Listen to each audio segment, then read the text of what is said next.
All right. Well, I certainly hope you enjoyed the abrupt ending to the last video. I um I just became very self-conscious of how long I'd gone, and as I started talking about heat, which I'm excited to talk about, like, man, this is a lot to ask for people to listen to all this. So I'm dividing it up into two chunks. I think this one will actually be shorter than the other one. But we're just going to start right off. This is part two of the games I played on the Dice Tower Cruise. I just thought that was too much. So here we go. We got a few more games to talk about. This video should be quite a bit shorter, actually. Heat is a racing game that's primarily played with cards, but you get this awesome board. In the original game, you already got two maps because there's two sides to the board. Well, I think it's just two. There might be a whole other board in there. I'm saying this because I bought this game for my brother for Christmas last year, like Christmas over a year ago now. And I'm ashamed to say we haven't played it yet, but I played it on the Dice Tower Cruise, and it was just a blast. The best thing I could say about Heat, well, the best thing I could say is my very first game with 4 people, I won. No, the best thing I can say about it is I believe it might be the racing game I've played that feels the most like racing a car. Like, it just, I don't know, I can't explain it. It just has that feel. Yet, and this is the miracle of this game, and this is why this game has blown up. If you're not in the board gaming realm, trust me, this game has blown up. And I think the reason is it both feels like a racing game. Again, maybe better than any board game I've played. But it also, I feel, would appeal to people who aren't really into racing games that much. I mean, if you are just totally prejudiced against the theme altogether, maybe not. But the reason I say is it might appeal to people who don't love racing games is this, at the end of the day, it's a very clever, engaging card game. I mean, it's got the board with the cars going around the track and all the stuff you want in a racing game. A beautiful board. This is Days of Wonder. They do great productions. Fun little plastic cars. Love the way they look. It's like a nostalgic look. Probably like 1920s or something. Love the way it looks. But at the end of the day, it's primarily a card game. And it's just a clever card game. The way you manage your hand, what you do with your hand, dictates basically how well you do. Because the idea is, it's sort of a, I mean, I guess it's sort of a deck building game, but you got a starting hand of cards. I think it's 12. And you're going to have those cards the whole time. And there's times you can add other cards to it. But for the most part, you're going to have those cards. So you know, like, you got these high movement cards, and then you know you've got cards that move 0. And they're all important. So I'm not going to get in the nitty gritty. There's a few other card types, but for the most part, and I don't remember what the highest card was, like 5 or 6, but I know it goes all the way down to 0. And so you draw up your hand of cards, and you select the gear you want to be in for this next hand. And so, for example, first gear, you can only play 1 card. Second is 2, 3, 4, and it goes up to 4. So 4 cards is the most you're going to be playing on a turn, at least from your hand. There's a few things that can change that a little bit. But from your hand, the most you're going to be playing is 4. But you don't always want to play the max. You know, there's turns that represent danger. But the cool thing is, you might like, oh man, if you draw a hand with some 0s and 1s in it, your instinct might be, well, that stinks, because you're going to be moving slower. It's a race.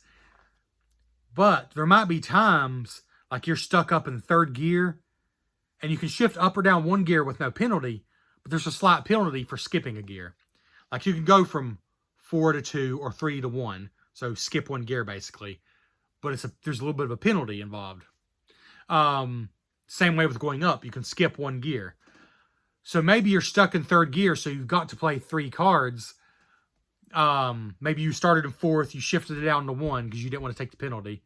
So now you're in 3rd gear, but you're coming up on this turn pretty quick, and you're like, ugh, 3 cards.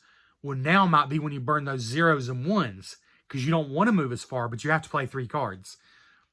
There's other times, you're saving your big movement cards and shifting up to 4th gear and boom, just move 15 spaces. That just feels great. But you got to time it right. You got to time when to play your good hand, when to downshift and play fewer cards. And it's just a blast. There's also, the game doesn't get bogged down in the minutia of racing.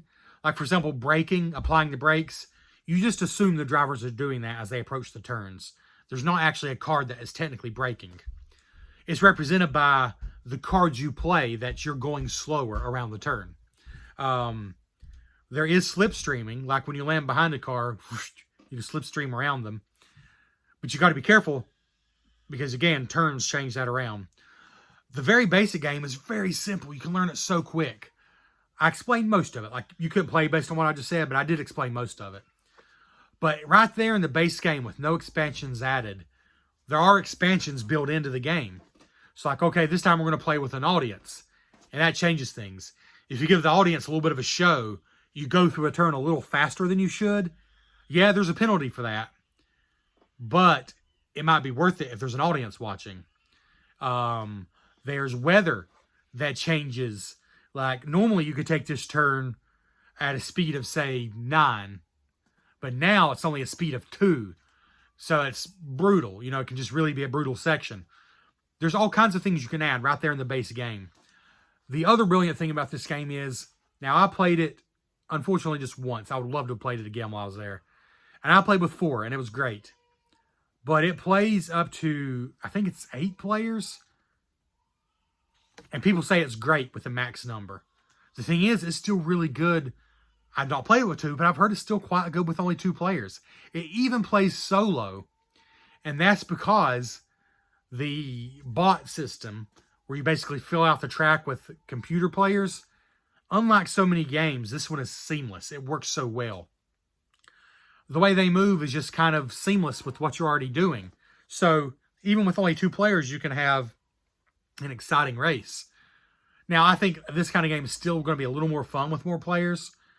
But a game that still works well with 2, can even play solo, and still works with like 7 people. I mean, come on, that's awesome. And that's a rare thing. So yeah, Heat was awesome. I loved it. If I didn't buy it for my brother, I 100% would be hunting this game down right now. Because I did get it for him for Christmas. I have hopes that eventually I'll get to play it with him. But it's going to be hard not to get my own copy, to be honest. The next game is yet another game. I had a lot of games on my Christmas list.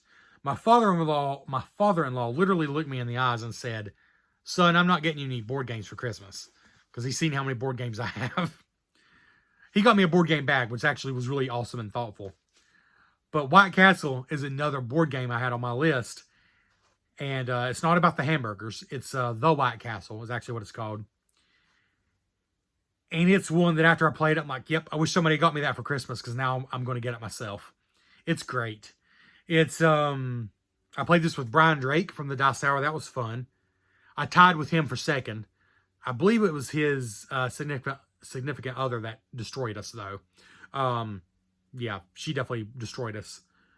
I don't think I wrote scores down, but this is from the same people that made Red Cathedral, if you played that. I think I like this one even more, though, and it's a very different game. But it's like a pretty close to medium weight Euro style game. Lots of strategy, lots going on, crammed into a box that's probably a little too small. Like, it is not a big box. I could get Red Cathedral off the shelf and show you, but it's probably not worth your time. It's a small box, like the size of. It's smaller than the standard Carcassonne box. It's like it's a little smaller than that, but there's a lot of game in there. It's got worker placement. It's got dice drafting, which is always fun. Where you're basically going to a place and the dice that's there determines sort of how good it is. It's just lovely to look at. I love the art. There's these little 3D bridges. I don't normally love cardboard 3D structures you have to build in games, but these aren't moved during the game. They just sit there and hold dice. And they work really well, and they're really sturdy. I love the way the game looks. The dice are nice and chunky. You're basically pulling a dice off the bridge and then going somewhere and using it. I just love that. It's got all kinds of different things going on. You're going for it. There's a fair bit going on. Certainly less complicated than Galactic Cruise, which I mentioned earlier, but it's pretty close to like a medium weight game, like I said. But it's fun. It's a lot of fun. It's just it moves fast. It's one of those games where you can have turns where you just game bam, bam, bam, bam. Like just a lot of stuff happens. You know, you get a lot of stuff done. It's a very competitive game. Like it's not one of those Euro games where you just sit back and, I don't care what you do whatever. It's a very competitive game. Not mean, but competitive, which is really fun. Really like the White Castle. Very much planning to get that one. Then we played a game that I do own and I actually brought the rulebook with me and I learned it during the off hours and then played the Dice Tower Library copy of it. Earth. Earth was easily one of the biggest games of last year. It was compared to Terraforming Mars and Ark Nova, but a lot simpler to play than Ark Nova. And I've not yet played Ark Nova. I do have it, but it's a heavy game. That's why I've not played it yet. You know, kids, blah, blah, blah. But Earth, I can see the comparison to Terraforming Mars. It's its own game. And to me, it feels like its own game. But I do feel like in some ways, it's a mix between Terraforming Mars and Wingspan. I see elements of both. And Earth is basically just a game with this crap ton of cards, if you'll forgive the expression. Massive pile of cards. Every single one's different, at least a little bit different. It's got pictures of like National Geographic pictures of the actual Earth, creatures, waterfalls, scenery, mushrooms, you name it. And it does feel a little thematic, like you got things that grow and you're stacking growth on them, which is represented by tree trunks. And you got sprouts that come up on your cards. And every time you put a little sprout down, which is this little green cube, you know that's the point at the end of the game. It's got something called composting, where every time you put a card in your compost pile, and I had a big old pile by the end of the game. Every one of those is a point at the end of the game. I like that kind of thing. But the cards themselves, they look a little overwhelming at first, but you pick up pretty quick. There's a lot of cards that do similar things, and it pretty much makes sense after you played a bit. It's got a lot going on. I would say it's pretty close to a medium weight game as well, but very learnable. I think the theme does help you learn it. And what you're doing on a turn is actually extremely simple. You're picking one of the actions. There's different colors. You're picking the one you want. So it might be planting new stuff. It might be drawing cards. It might be growing things, whatever it is. And then the other players all get a weaker version of that same action. Like I might get to plant 2 cards and then draw one back. I can't remember how it works exactly. But the other players might just get to plant 1 card, you know. I might get to draw 4 cards and keep 1. They might just get to draw 1 and keep 1, you know. Everybody's getting to do something on everybody's turn, and that's just a great idea. And then after you do your action, which is basically laying cards in this tableau, everybody gets to trigger all their colored actions. So you just start in the top left. Like I said, it's a 4x4 grid you're ultimately building of cards. You start in the top left, and if I picked a red action, then everybody gets to activate all their red abilities, starting top left going down. And so the way you actually arrange your cards in your imaginary grid makes a huge difference. Like this card might be get 2 sprouts. And then the card beside it is spin 2 sprouts, you know. So you try to be clever with the way you arrange your cards because it does matter. Some cards score based on where they are. Like they might score for every bush type card. Every bush type card that's in this row. So obviously you want to put it in the correct row. There's a lot to keep up with. The cards themselves have so much going on. You're building this engine up, but also where you put them makes it feel a little bit like a tile placement game, you know, sort of. You kind of do feel like you've created something when you're done, even though it's just a grid of cards. It's a great game. It is. I see why it was so popular. My wife won 231 to 202, so I got hit pretty hard there. But it was great. It's, I would say certainly easier to learn than Terraforming Mars the first time you play it. Way simpler than Ark Nova. I've read through part of the Ark Nova rulebook. It's a lot. Earth is a lot lighter than that game. I would say it's somewhere between, like something like Pandemic, and I'm just comparing like difficulty level to learn the rules. Somewhere between something like Pandemic and Terraforming Mars. Somewhere in between that space sits Earth. So it's the light end of medium weight, but it's still a lot going on. Great game. Oh, man. The next one.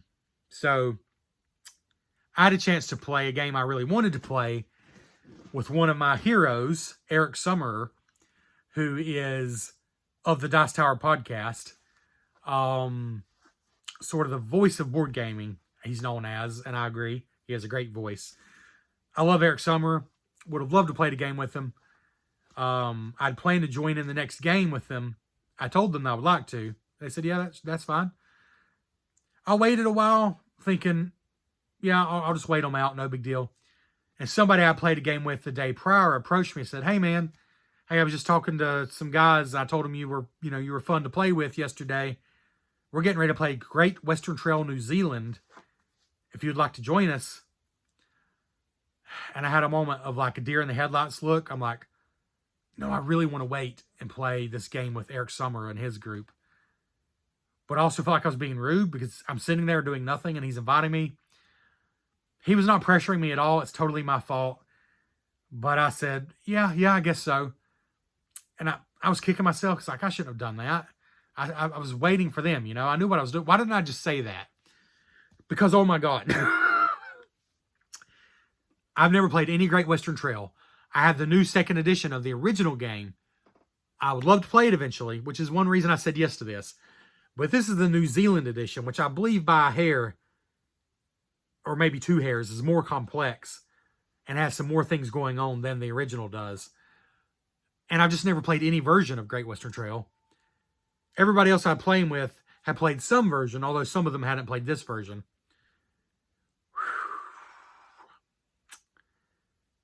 5.5 hours. This was supposed to be my evening, guilt-free. I wasn't going to any shows. This is the night I skipped out on Cats with my wife. This was supposed to be my one night of totally guilt-free, staying here all evening and into the night. And the first game and only game I played that night was Great Western Trail New Zealand, because it was so late when I was done and I was so tired. There was a lot of things that went wrong. Convention setting, it was loud, it was packed this night. It was actually the last night the convention room was going to be open, because on Saturday they have to close the convention room early. It was packed. The guy teaching us was very concerned. Wonderful guy. Everybody I played with was... I don't think I said that. Everybody I played with on this boat was great. Like, I know people say that, but it's true. Like, everybody was accommodating and friendly. And even if they were competitive, they were nice about it. Amazing group of people, including these guys I learned this game with. But he was concerned about getting all the details right. Again, I've never played any version of the Great Western Trail. I knew it was a pretty heavy game. New Zealand, it's sort of like Great Western Trail with an expansion added in, is what it felt like, I think. But he decided to set his laptop on the table, and we watched like a 40-minute teaching video. Could not hear anything in that room, so we're having to read subtitles. Again, I don't know what's going on in this game at all, so I'm trying to look at the pictures on the screen and read the subtitles. Some of the subtitles are broken, like just because it doesn't understand what the guy's saying exactly. It was a major struggle. Fitting the game physically on the table was ridiculous, because this game is a massive table hog. Every player has their own player board and cards and discard pile. And then there's the main game board, which is a big old game board. And then there's a second game board in the New Zealand version that's like an ocean, a freaking ocean. And then there's several rows of cards that everybody needs to be able to see. And then there's a couple more rows of cards everybody needs to be able to see. Oh my gosh. And fitting out on a narrow convention table, it was a nightmare. So after we tried to learn the rules for this 40-minute video in a crowded, loud room, he then tried to fill in some gaps. And I think that was probably another 30 or 40 minutes. Including setup time, we're looking at 90 minutes, I think, roughly, before even playing the game. I could have played the game I was wanting to play with Eric Summer and his group twice in just the time it took us to set this game up and try to learn the rules. And I felt so dumb for agreeing to this on my one night of guilt-free gaming. But I kept thinking, you know, maybe it'll be worth it. Here's the thing. There were 4 players. Two of them, one of them in particular, was sort of one of those men, they call it min-max players. Analysis paralysis is what I've always called it. But wanted very much to maximize every possible turn to get the most points possible. And took a long time on turns. To my credit, although I only understood, I think I understood about 75% of the rules by the end of the game. By the end of the game. This game is a lot. And I played heavy games. I played games that are weighted heavier than this. But the thing about this game is, it really is different than any game I've played before. And I don't feel like anything was intuitive. I don't feel like anything I did just naturally made sense. I don't feel like any of the actions flowed for me. And by the end of it, this guy that was just taking forever on his turns, this was pretty funny, actually. I laughed. At the time, I was just like, oh, can we just please clean the game up? It took about half an hour to pack the game away. There's so many pieces. But anyways, at the end, I didn't know what I was doing. I knew I wasn't getting many points. I knew I was getting destroyed. So this other guy who barely said anything the whole game was taking quick turns. He crushed us. He crushed me. He crushed our excellent host, our teacher. And he crushed the guy that was very determined to get every possible point out of every possible turn. Super nice guy, by the way. I don't blame him. To be honest, my wife's kind of that way too. Sometimes like, come on, honey, let's go. But the game was going so long that I was intentionally just like, I'm just going to go with it. I'm going to see what happens. My goal was to learn the game by the end of it. And I was kind of deflated because I feel like I only learned about 75 to 80% of it by the end. Like, I don't feel like I can come home and teach my version now. Like, there's no way. I know I can't. But anyways, this guy crushed us. He had 104 points. And then it was 77 for the guy that taught us, 75 for the guy that was, like, analyzing every turn. And then I had 51. 51. So it was all over. This guy blew us away by like 30-something points. But the guy that was analyzing every turn and going, you know, very slow on his turns said, hey, I didn't come up with that number. Like, after all this math to get all the points. He said, I didn't quite get that number. Can you show me where you got that math? And after a while, they figured out they had actually given me 6 of the points that were supposed to go to him. So, no, I didn't get 51. I only got 45. So I felt even more crushed. And so this guy got 6 points. But guess what? He still lost by like 25 points to the first place player. So I was kind of like, that's the first time I got genuinely a little frustrated. Like, come on. You know, whew, I'm getting heated thinking about it. But it's nobody's fault. I was just mad at myself. 5, including teach, set up and putting the game back in the box. 5.5 hours, every minute of it. Oh. And you know the note I wrote on my phone as soon as it was over with? I could have played Raw 6 times. A game I love. 6 times. Including setup and teardown. In the time it took us to play this game once. I could have played several different games. But that's it. That's all I played that night. It honestly ruined me on 2 things. First of all, I have an opened, sleeved, and organized copy of Great Western Trail 2nd Edition sitting on my shelf that I'm not entirely sure at this point if I'm going to play it or not. I still think I could enjoy it, but this was such a rough experience. Whew. And I blame myself for getting loud convention, learning a game this heavy, having never played any version of it before. It was a lot. It was more than a lot. It was brutal. So that was a learning experience. That's all I got to play that night. The library was only open for a few hours on Saturday. That was the last day. But I'm so glad I went back to the library. I only got to play 2 more games. They were both pretty quick games. But 2 awesome games. 2 games I loved. So I'm so glad I went back Saturday. kind of redeem myself a little bit for having spent the entire evening playing one game that I didn't get into at all. The first one of the last 2 games I played on the last day, Space Base. Space Base. If you play Machikoro, this is Machikoro, but way better. If you play Catan, which a lot of people played Catan, Settlers of Catan, the part of Catan where you roll the dice and you might get resources produced based on where you have your cities and stuff and houses, it's kind of like that, but taken up a couple notches. So, real briefly, it is... it's not a deck building game because you don't have a personal deck. It's an engine building game. You got this long board. Everybody has a long board with numbers from 1 to 12. There's 2 dice in the game. And guess what? Numbers 1 to 12 correspond to the possible numbers that could be rolled on those dice. Because each dice could be considered separately. So like 2 1s could be 2 1s, or it could be a 2. And so on. So that's why it goes all the way up to 12, because 2 6s would be a 12. And you start out with some cards. In fact, you start out with 1 card on all numbers 1 to 12. So you're going to be getting something every single turn.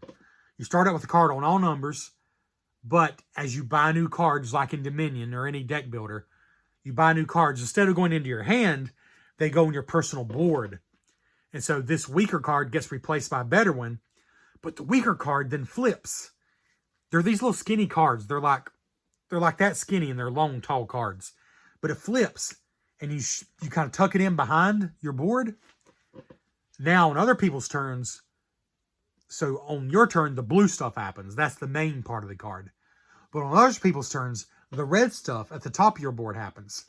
So as you're buying cards, you're getting to flip these cards over, and your old cards are no longer used for the main ability. They're now used for the red ability, which triggers on other people's turns. And some of these red abilities that happen on other people's turns can be amazing. Like, sometimes just as good or better than your own turn. For example, just getting a couple of coins at the start of the game is rough. Like, you'll have a lot of turns where you might get 2 coins, and that's all you get. You know, like if you roll a 3 and a 4, and there's a coin on the 3 and a coin on the 4, or you could take the 7, but it's still just a coin, you're going to take the 3 and the 4, so 2 coins. But later on, maybe you replace that 7 with something that's better. You know, maybe it gives you 3 coins or a victory point or whatever. So then you might take the 7 instead of taking the 3 and the 4. But what I've done is my number 11, it just happened this way. I bought a lot of cards that slot into the 11 slot, meaning it's only going to activate if an 11 is rolled, which is not very common. It has to be a 5 and a 6. That's the only combination that would work with the 2 dice. But I was earning, it was something like at least 8 coins if an 11 got rolled, because I just stacked my 11 with stuff. And I never rolled an 11 on my own turn. But when other people, I think 3 or 4 times, other people just happened to roll 11s on their turn. And everybody's like, 11, that's nothing, you know. But I'm like, yeah, 8 coins every time somebody rolled that. It's just so much fun. You got cards that straight up, first person to hit 40 victory points wins. So that's it. Like, there's no scoring at the end of the game. There's no racking your head around how to figure out the scores. The game ends when somebody hits 40 points. Everybody gets an equal number of turns. Then it ends. Whoever has the most points wins. That's it. So it's just, you got 3 tracks. You got your victory points, your money, and then sort of like your savings bank. Because the twist is, whenever you buy a new card, it works like most deck building games. Except it goes on your board instead of in your hand. And also, no matter how much money you spend, it costs all of it to buy a card. So this green cube basically bumps up. So like if this green cube is on 3, you spend your money, it's going to stop at the green cube. So you're still going to have 3 money left. So it helps you save some of your money. There are cards that let you buy more than one thing on a turn, so you don't waste all that extra gold. There's cards that like activate maybe the card beside them.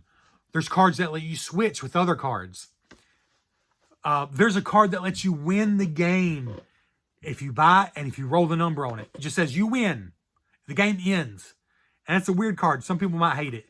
but it's really hard to pull off, and you almost have to forsake everything else to pull it off. It goes in the 12 slot. First of all, it costs a lot to buy to begin with, so you're not going to be able to buy it until you've earned a lot of gold. Then it goes in the 12 slot, and it only activates on your turn.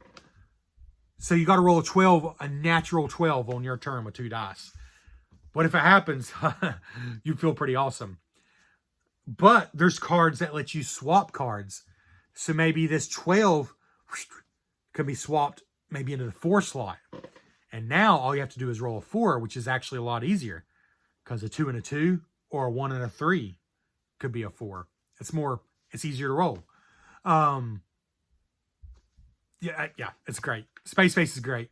Easy to learn. Super easy to pick up. It's like, it's easily as easy to learn as like the base Dominion, like with nothing added. Easily that easy. Great game. One of my favorite games of the show. I play second out of 5 players, which I felt good about. One player I think would have creamed us, but he really went hard into the I win card. He tried going for that and he didn't pull it off. Great game. Loved it. Looking to buy it. There's a lot of expansions, but I feel like it's one of those games I'm going to be better off just getting the main game and not worried about the expansions, at least for a while. The last game. Okay.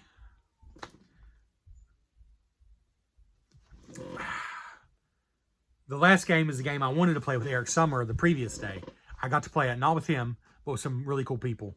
Actually, I pulled it off the shelf and just plopped down on a table. I'm like, I don't want to play this game. And it's always checked out. And I found a free table. I put it on there. I had no idea how to play the game. I start setting it up. Here's how easy this game is to should I say the name of the game? Wandering Towers. Wandering Towers. W-A-N-D. Wandering. From Wolfgang Kramer and Michael Kiesling, who are a design team I love. They've been at it a long time. Here's how easy this game was to learn. I had no idea how to play it. Four people came up to the table. I think it was. Maybe just, I don't know. 3 or 4 other, there was at least 4 of us all together. So I'm trying to think. It was 5 total, right? Yeah, there was 5 of us. Okay, 5 players. None of us had an idea how to play. The game was so simple, I did something I would normally never do. I opened the rule book and read it right there on the spot. And the rules were so easy and so well written, I didn't read them verbatim to everyone. I read it, and as I'm reading it, I'm saying out loud, okay. So like I'm reading all the details, but I'm saying out loud like a condensed version of it. And everybody got it. Everybody, at least everybody seemed to. Everybody did well. Like that's how easy it was to learn. It's like a page and a half of rules. It's not bad at all. Wandering Towers it's an abstract game, but the theme makes it fun. So it's a circular board. You actually assemble like a puzzle, a circular board. And you got a stack of wooden wizard meeples. Depends on the number of players. I think we had just 3 of them in our game, in our 5-player game. And the game tells you how to set it up. They start at different places. And what you do on a turn, let me remember to get it exactly right. You either take 2 actions or you take no actions and move a tower 1 space. The actions are play a card. Each card is 1 action. The cards will either move your wizards, and that's always clockwise. Everything moves clockwise. A card will move a wizard, or it will move a tower, or it'll have both, and you have to pick which one. It's never, you pick one or the other. And so this card might say, move your wizard 3 spaces, and you have to move exact. You can't move short. You have to move exactly what it says. So 1, 2, 3. The only rule is a space or a tower. I should say this game has 3D towers that are actually set up around the board. I think there's 9 of them. So there's a few empty spaces, and there's like 9 spaces with towers. And then there's Raven's Keep, which is this bigger tower. The game comes with cardboard towers you have to assemble. I've heard they work fine. Spoiler alert, I guess, for my feelings on this game. I've already went on Etsy and ordered for like $27 a whole set of 3D printed towers. because they had the 3D printed towers on the Dice Tower, and it's just so much better. I have these chunky plastic towers. But it comes with cardboard towers, and apparently they work fine once you get them together. And they go back in the box together. You don't have to take them apart. That's essential. But regardless, that's irrelevant. The whole thing you do on a turn is play up to 2 cards to take 2 actions. You're either moving one of your meeples or you're moving a whole tower, a tower piece. And it's up to you, but you have to move that tower and everything on top of it, because the towers can stack on top of each other. It's pretty comical. So if you choose to move the bottom piece, you got to move everything on top of it as well. Or you could just move the top one. And the whole goal of the game is to get all your wizards into Raven's Keep. How do you do that? You simply, by exact count, drop them in it. You got to dunk them in there. If Raven's Keep is here 3 spaces away and you're here, and you play a card that has a 3 on it, 1, 2, dunk, he's gone. But if it's got a 4 on it, no, you can't do it. You're going to pass right past the tower. So getting your meeples into position to dunk them in the tower is part of it. The other part is you have to have no empty potion bottles in front of you. Everybody starts with just a handful of potions. They start out empty. You fill them by imprisoning other wizards, which simply means you took a tower and covered other wizards. Very essential. Nobody can peek under a tower to see what's under there. There's a couple of times I thought I was moving a tower to reveal my wizards that were captured. And they weren't there. I was like, where did they go? And they were just over here somewhere, and I totally forgot. So there is a little bit of a memory element, but it's not overwhelming. I don't have a good memory, and I still enjoyed the heck out of it. So yeah. So you fill your potion bottles by capturing wizards.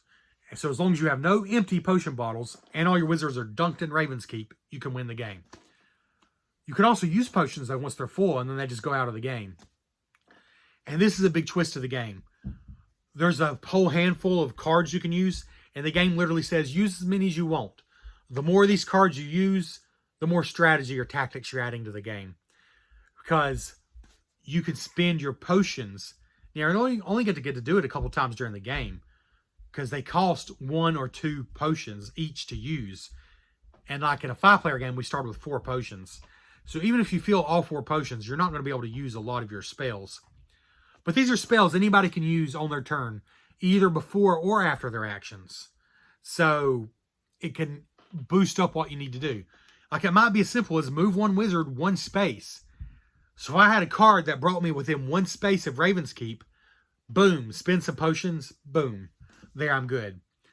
But there's other ones that are a little trickier that do some funny things. And that's it.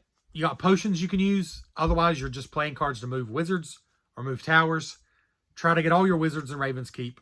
Have no empty potions in front of you. You win the game. It's that simple. And it really is that simple. Like it almost seems like it's going to be too basic, but it was fun. I only got to play it one time. It was fun enough that I've already got the 3D pieces on Etsy, because I just know me, and I know that's one game upgrade that's going to be worth it for me. The game, though, they sold out of their printing, the first printing. I mean, unless you go on the aftermarket and overpay for it, I couldn't find anywhere to buy the game at a reasonable price. I mean, it should be like $40 or less, and nobody had it. Nobody had it in stock. So they are obviously making more of them, so I'm just going to be patient. It might be a while before I get it, but when I do, I'm going to have some cool tower pieces to go with it. And yeah. Whew. So that's the games I played. Dice Tower Cruise. I knew this was going to be long, but man. Whew. My game of the show, you know, I actually wrote in my notes on my phone that my game of the show was Raw. And that's kind of boring because this is a game from 1999 with a shiny new edition. And it's a game I played before. But my gosh, Raw is just so much fun. But the truth be told, I had a blast playing Raw. But I could have picked... Wandering Towers was up there. I could have picked Space Base. I had a blast with it. I could have picked Heat. Heat was amazing. And with the... Honest to goodness, with the exception of Great Western Trail New Zealand, which I should not have tried to learn in that setting with 4 people and spent 5.5 hours doing that. With the exception of that, I enjoyed every single game I played. Every one of these. So, I wrote down that Raw was my game of the show because Raw is amazing. As amazing as some of these games are, I still think Raw is the best game I played. I'll say that. It came out in 1999 and it's still that dang good. Oh, that's amazing. I think Raw is the best game I played. But my favorite, or the one I had the most fun with, it's kind of like a tie between Raw and Heat and Space Base, probably, with Wandering Towers and White Castle close behind. QE. I mean, I enjoyed every one of them except Great Western Trail, and that's because I should have known better. At least until I'd read the rule book. I mean, yeah. Anyways, but my takeaway is, if you love board games and you're going to go on a cruise anyways, why wouldn't you go on the Dice Tower cruise? Now, I don't know when I'll get to go back because it's a lot of money and we got 2 kids. So, I don't know when we'll ever get to go back. This was our 10-year anniversary trip. I wish we could go back next year. I don't see it happening. I wish we could.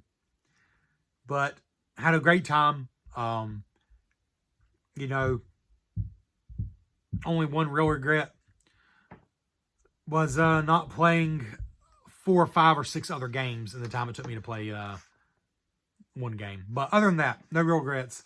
Had a great time. Thanks. If anybody that I played any games with watched this, I genuinely had a lovely time with each of you. Even Great Western Trail New Zealand, the players were great. Even the gentleman, whose name I think I do remember, but I don't want to get it wrong, so I'm not going to say it.